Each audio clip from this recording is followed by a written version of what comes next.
Kalau adik-adik sudah dapat kiriman dari Kak Sri kan, ini adalah helikopter yang nanti akan kita pakai. Jadi hati-hati penggunaannya, kita cek dulu isinya apa saja, kita buka pelan-pelan. Jadi kita lihat ini, jadi ini helikopternya. Kita buka dari sini ya, balik. Ini kita tarik. Isinya apa aja?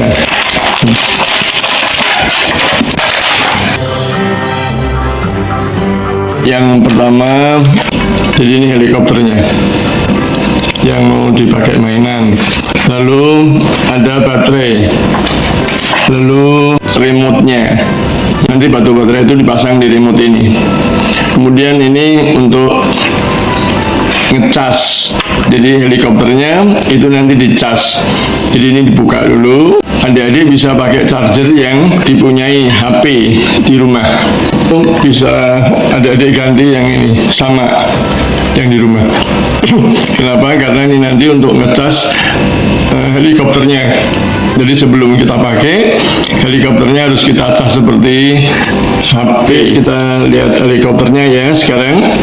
Jadi helikopter ini kalau kita balik seperti ini, kita lihat ini bagian ini itu tempat untuk ngecas charger. Jadi kalau adik-adik nanti helikopternya nggak bisa naik, berarti baterai yang ada di helikopter ini sudah habis. Karena itu dicas seperti ini. Jadi ini cas HP ya yang adik-adik punya di rumah, bisa menggantikan yang diberi oleh Kak Sri. Jadi seperti ini lampunya nyala. Jadi kalau nyala seperti ini, berarti baterai yang ada di helikopter ini diisi. Ya kira-kira 5 menit cukuplah. Setelah itu dicabut. Halo adik-adik, selamat siang. Kita ketemu lagi dengan Kak Jonet di Kilik Indonesia. Kita bersyukur kepada Tuhan karena hari ini kita bisa ketemu dalam keadaan sehat semuanya ya. Kali ini Kak Jonet mau menerangkan mengapa pesawat terbang itu bisa naik ke atas atau pesawat helikopter bisa terbang. Tapi sebelum menerangkan, Kak Jonet akan menerangkan mengenai hukum Bernoulli, yaitu hukum yang dipergunakan suatu fluida yang mengalir. Adik-adik lihat fluida yang mengalir kan? Kenapa fluida itu bisa mengalir? Karena di sini berlaku hukum kekekalan energi. Suatu fluida yang mengalir itu nanti mempunyai beberapa energi atau yang kita sebut kerja. Mengapa suatu fluida itu pindah dari suatu tempat ke tempat lain? Baiklah adik-adik, Kak Jonet terangkan mengenai fluida yang diam. Jadi kalau fluida yang diam itu kalau adik-adik melihat akuarium, yaitu di dalamnya ada ikan, lalu ada airnya ya, maka tekanan yang di permukaan air ini kita notasikan dengan P0. Lalu tekanan yang terjadi pada ikan, di atas ikan ini itu P. Besarnya berapa sih P ini? Besarnya sama dengan tekanan udara luar ini ditambah dengan tekanan antara permukaan air sampai di sini. Lalu berapa sih tekanan permukaan air sampai di ikan ini? Yaitu besarnya sama dengan gaya berat air yang di atasnya ini dibagi dengan luas penampangnya ya. Kalau besarnya massa air yang berada di atas ikan itu sama dengan rho dikalikan A dikalikan H. Rho itu kerapatan massa dari air, sedangkan A itu luas penampangnya, sedangkan H ini adalah kedalaman. Karena itu kita bisa tuliskan bahwa tekanan yang terjadi pada ikan itu sama dengan tekanan udara luar ditambah dengan Rho GH. Dari sini adik-adik dikenalkan dengan tekanan hidrostatik. Apa sih tekanan hidrostatik? Tekanan hidrostatik itu adalah selisih tekanan yang terjadi pada ikan itu dikurangi dengan udara luar yang harganya sama dengan Rho GH. Jadi kalau adik-adik lihat ikan yang ada di kolam atau ada di akuarium, makin dalam ikan ini, maka tekanan hidrostatiknya makin besar. Kenapa? Karena tekanan hidrostatik itu tergantung pada kedalaman ikan itu menyelam.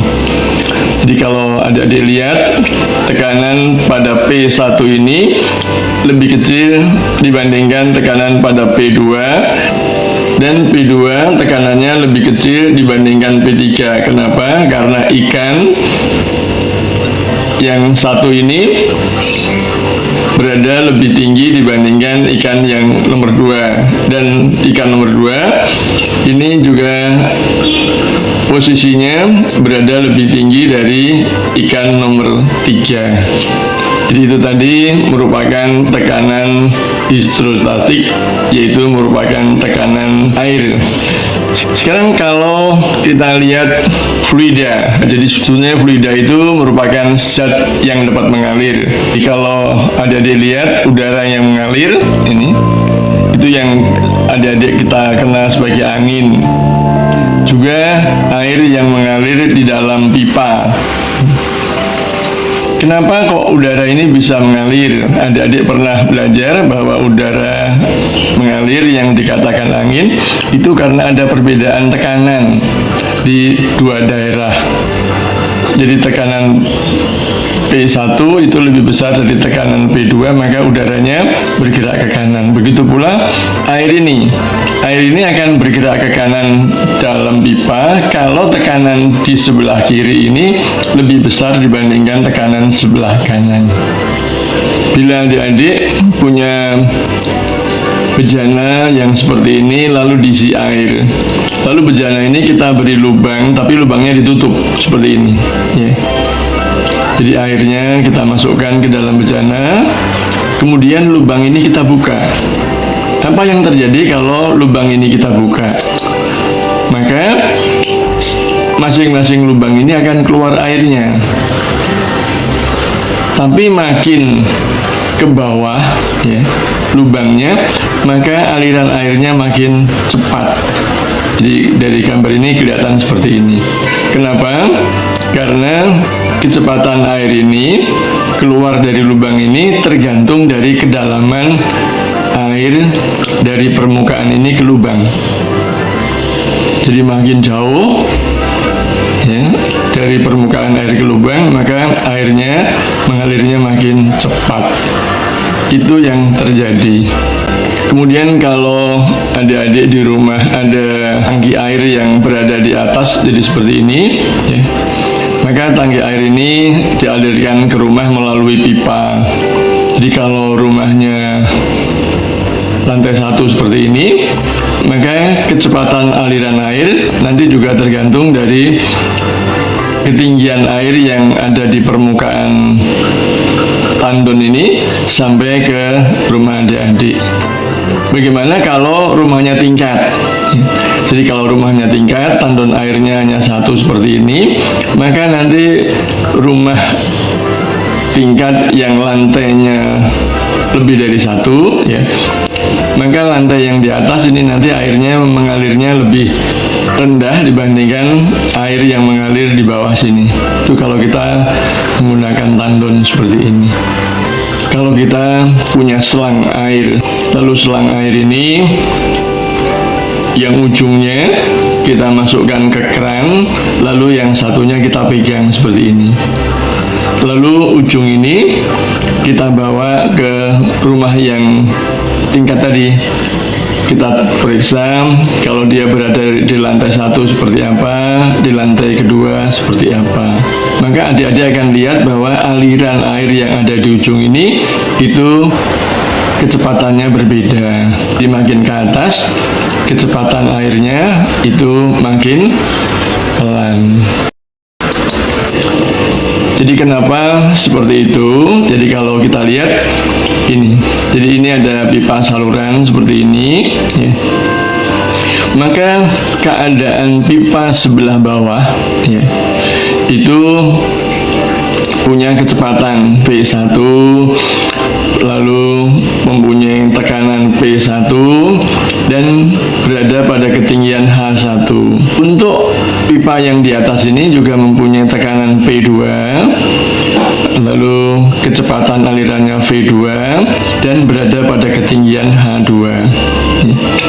Jadi keadaan 1 dan keadaan 2 ini nanti yang akan memengaruhi aliran air yang mengalir di dalam pipa ini harus memenuhi hukum kekekalan energi. Kenapa?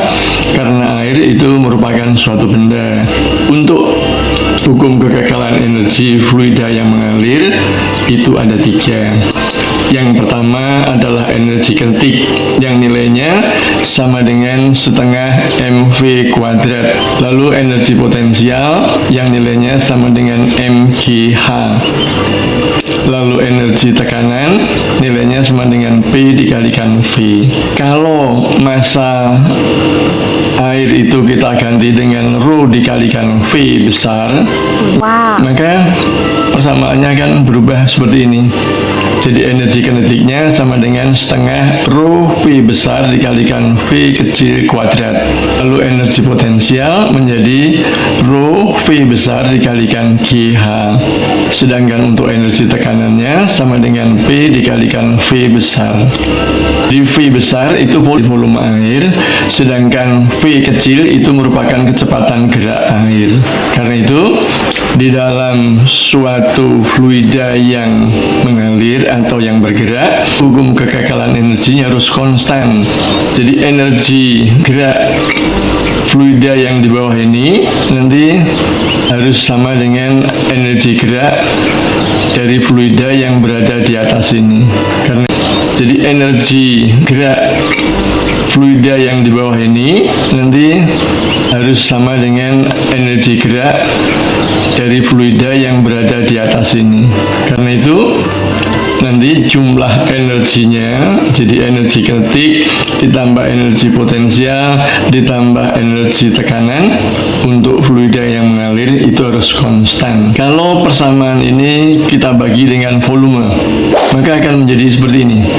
Jadi setengah rho V kuadrat plus rho GH plus P itu konstan. Dan ini itu yang dikenal sebagai hukum Bernoulli. Jadi hukum Bernoulli berlaku untuk benda yang bergerak. Jadi untuk fluida yang bergerak. Jadi contohnya tadi, kalau adik-adik memegang selang yang airnya mengalir seperti ini berlaku hukum Bernoulli. Jadi kalau adik-adik punya rumah tingkat, maka aliran air di setiap lantai ini nanti juga berlaku hukum Bernoulli. Karena baling-balingnya berputar, maka pesawat heli ini bisa lepas landas. Ada dilihat heli ini mulai naik. Jadi kenapa heli ini bisa naik lalu dia terbang? Di sini juga berlaku hukum Bernoulli. Tadi ada batu baterai 2 ya. Jadi ini dibuka dulu. Lalu jadi batu baterainya nanti adik-adik masukkan, jangan keliru ya. Yang ada pairnya ini itu letak negatifnya. Jadi seperti ini.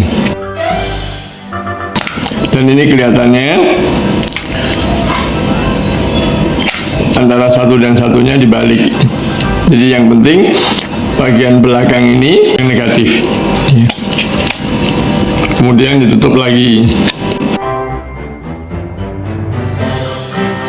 Di sini ada tulisannya, yang sebelah kiri ini kalau dipencet nanti untuk naik, yang sebelah kanan itu untuk turun.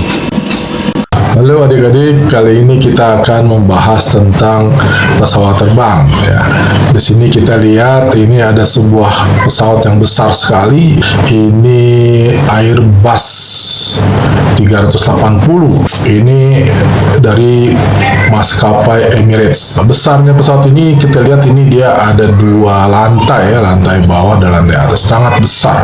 Dan yang menakjubkan adalah pesawat ini dari logam, berat, gitu ya, tapi bisa terbang ke atas. Nah itu ya, kok bisa gitu ya, besi gitu ya, logam, aluminium sih sebenarnya ya.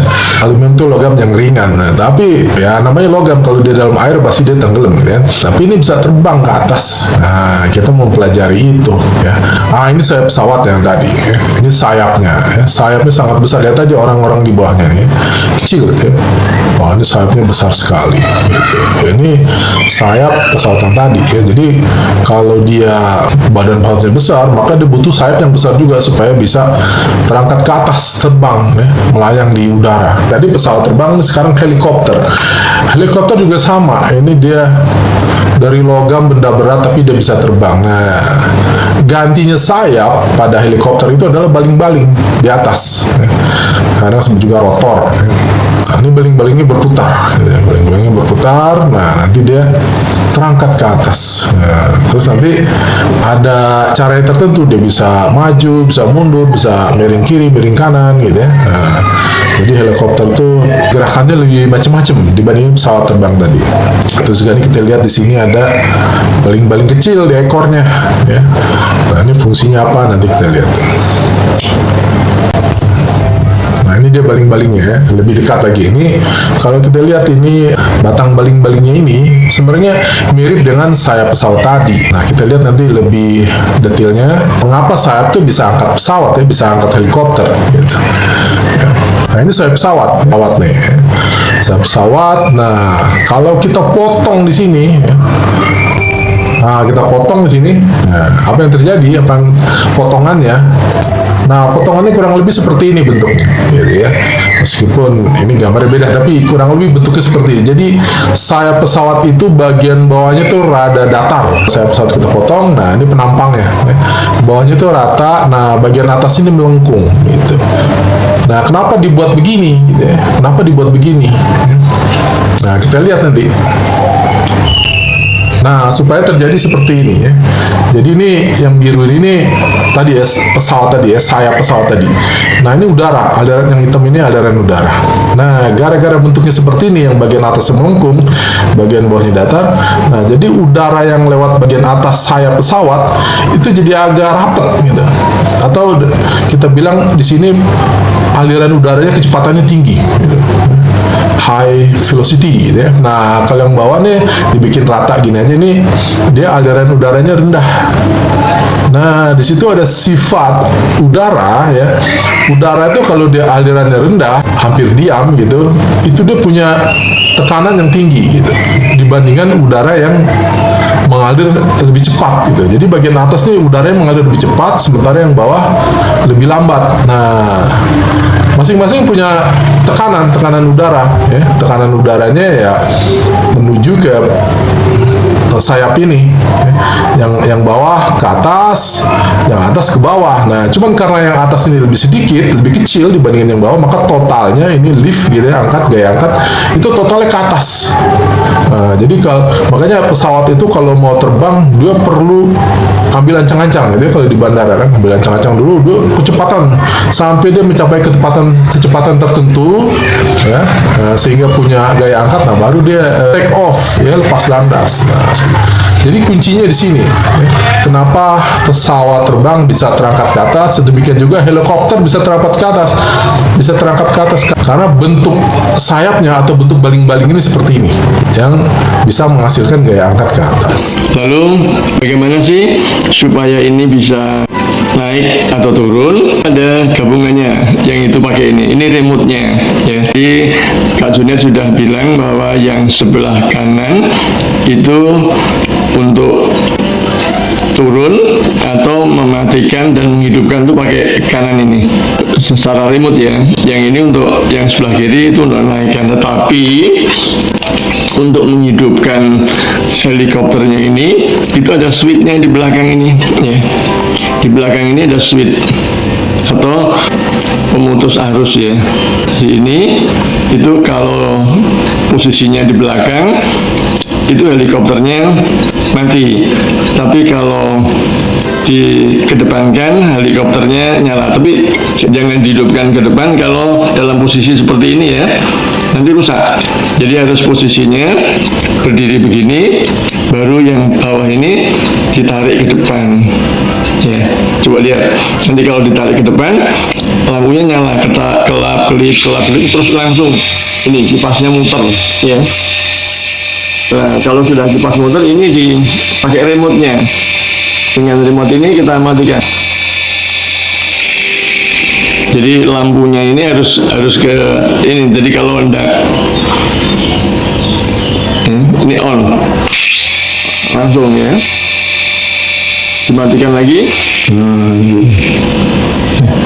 Jadi hati-hati. Jadi lebih baik adik-adik helikopternya ini ya. Ini kan ada tempat kakinya, itu dikasih benang aja. Jadi supaya nggak lari ke atas. Hati-hati ya. Ini kalau lari ke atas bisa kencang sekali. Dan jangan di bawah kabel listrik. Hati-hati. Karena ini kalau kawat yang ini itu besi. Ini kalau nyambung ke listrik bisa lumayan. Kalau kena kepala juga lumayan loh ini. Ini kena tangan juga lumayan, karena itu hati-hati sekali. Walaupun ini plastik, tapi kalau kena tangan karena ini putarannya cepet, jadi di tangan bisa luka ya. Hati-hati ya deh, pesannya Kak Junet, hati-hati megang ini ya. Selamat mencoba ya adik-adik. Ini percobaannya, jadi ini gambar lorong udara ya. Jadi udaranya nanti ini dari tempat gelap ini keluar udara sangat kencang gitu ya, mungkin dikasih asap. Nah, terus nanti di sini ada pesawat model gitu ya. Ini untuk mempelajari aliran udaranya. Ini kan ada sayapnya. Nah, nanti kalau ada detektor segala macam gitu di foto, nah nanti kurang lebih aliran udaranya seperti ini nih ya. Jadi ini kalau ini sayapnya bentuknya gini kan, yang bawah agak landai, yang agak rata gitu, yang atasnya melengkung. Nah, jadi nanti dia bisa memberikan gaya angkat. Nah, ini kalau sayapnya seperti ini, posisinya gitu ya, miring. Nah, malah nih ada bagian di sini nih yang aliran udaranya kita bilang turbulence. Cuman ini bahaya kalau pesawat terlalu mendaki. Pesawat terlalu mendaki juga nih nanti jadi turbulen, malah nggak ada gaya angkat. Nah, jadi dia bisa tiba-tiba anjlok ke bawah. Ada turbulen. Nah, kan kalau kita pernah naik pesawat tuh pilotnya suka ngasih tahu nih, kita melewati turbulen. Nah, turbulen tuh pesawat kita kayak mau jatuh gitu. Nah, sebab itu gaya angkatnya nggak ada. Aliran udaranya kacau gitu. Nah, jadi yang diperlukan supaya pesawat bisa terangkat itu aliran udaranya mesti halus begini gitu ya, garis-garis yang bersambung, nggak garis-garis yang berantakan kayak begini. Ini namanya streamline ya. Kalau ini namanya turbulence. Kan sering ya, turbulence udara gitu ya, pesawatnya goncang-goncang. Nah, itu ya. Nah, ini kalau pada helikopter juga sama ya. Jadi tadi bentuk dari baling-baling helikopter itu sama aja seperti bentuk pesawat ya, sayap pesawat tuh begini. Jadi bisa menghasilkan gaya angkat ke atas. Jadi yang udara di bawah ini kecepatannya rendah, yang di atas kecepatannya tinggi, sehingga menghasilkan total gaya angkat ke atas.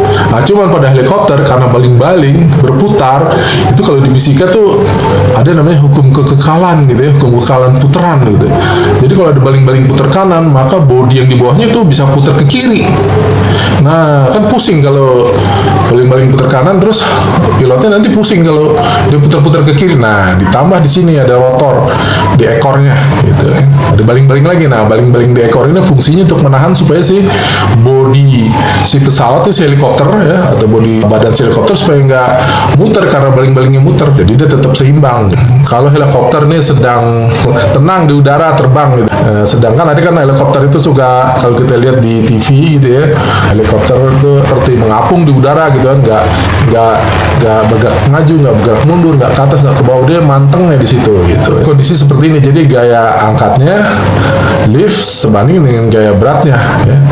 Ya di sini ada drag nih, gaya dari udara. Kalau thrust ini gaya dorong tadi dari total dari gaya angkat tadi. Ini kalau helikopter mau mundur. Nah, jadi helikopter kalau mundur tuh malah helikopternya nengadah gitu ya. Baling-baling dimainin, dikarahin kayak miring begini. Nah, jadi bukannya malah naik ke atas kalau begini. Nah, helikopternya malah mundur gitu. Jadi sebenarnya mengemudikan helikopter tuh lebih susah mungkin ya dibandingin mengemudikan pesawat gitu ya. Sebabnya tuh lihat aja. Jadi kita mesti mainin ini nih baling-balingnya ya. Kalau baling-balingnya begini helikopter mundur. Nah, kalau mau maju ya kebalikannya ya. Kalau mundur nih helikopternya menengadah. Tapi kalau mau maju helikopternya jadi kayak nunduk gitu ya. Nah, ini kalau helikopter mau bergerak ke kiri ke kanan ya, baling-balingnya lagi di miring-miringin gitu supaya nanti angkatnya tetap ada ya untuk menahan gaya berat si helikopter. Dorongannya muncul ya, dorongan ini nanti yang membuat helikopter tuh bergerak ke kiri. Ini ada drag lagi. Drag itu istilah untuk gaya hambat dari udara. Karena baling-balingnya berputar, maka pesawat heli ini bisa lepas landas. Ada dilihat dia mulai naik. Ada dilihat heli ini mulai naik. Jadi kenapa heli ini bisa naik lalu dia terbang? Di sini juga berlaku hukum Bernoulli. Simsalabim, kilik-kilik jadi apa? Ini dia caranya bermain mainan helikopter. Tekan ke atas. Ini buat matiin sebelah kanan. Tombol kanan untuk menyalakan ataupun mematikan mainan helikopter. Untuk menaikkan heli bisa dengan tekan tombol kiri atau dengan sensor tangan.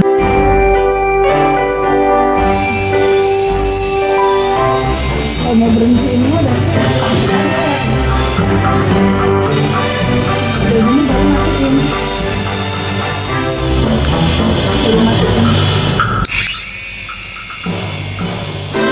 Tombol kiri untuk menaikkan mainan helikopter.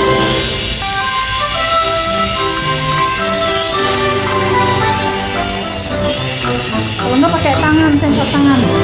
Atau bisa pakai remote yang sebelah kiri untuk membuat helikopter ini terbang. Setelah helikopter terbang rendah, maka tekan tombol kanan untuk mematikan.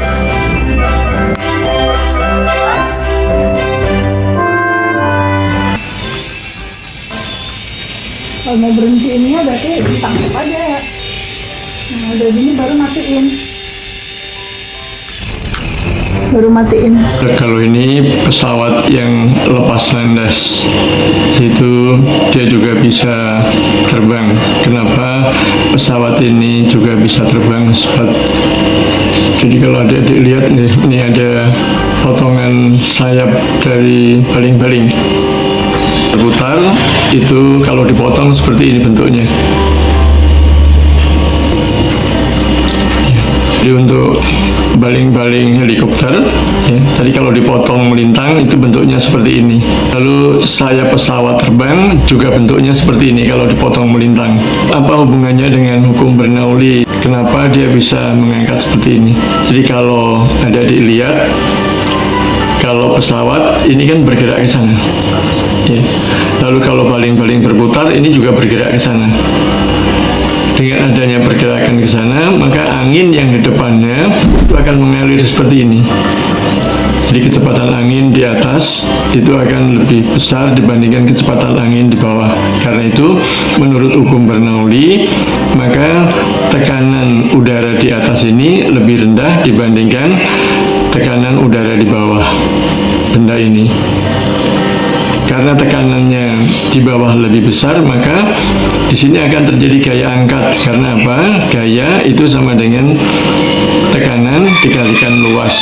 Kalau yang di bawah lebih besar tekanannya, maka gaya yang dari bawah itu juga lebih besar dibandingkan gaya yang dari atas.